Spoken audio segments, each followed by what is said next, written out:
तो सॉल्यूट और सॉल्वेंट को नहीं दिया जाउछ एवं आप कोन करा जाउछ हाथ रे मिसा जाउछ तो generally it is an example of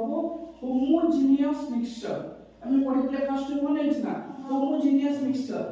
the mixture in which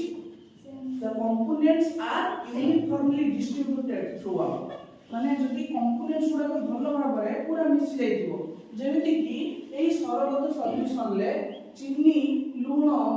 लेंबुटा पानी सहित भलो भाबरे मिस जाइछि तो भलो भाबरे मिस जाइछि माने तब हम कहि परिबा homogeneous mixture तो every solution is a homogeneous mixture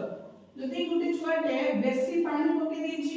ना पानी ठीक अछि चीनी अधिका पके देछि 10 चामच लूण गुटे चामच पकेछि ताले सरबटा हे जो चीनिया माने मीठा जदि लूण 10 चामच पकेछि आ चीनी गुटे चामच लूणिया ताले सेटा सरबत सॉल्यूशन की ना because the mixture is not homogeneous the solution होबा पय हमको खास कोन करते पड़िबो solution should be homogeneous mixture बुझि पाइलो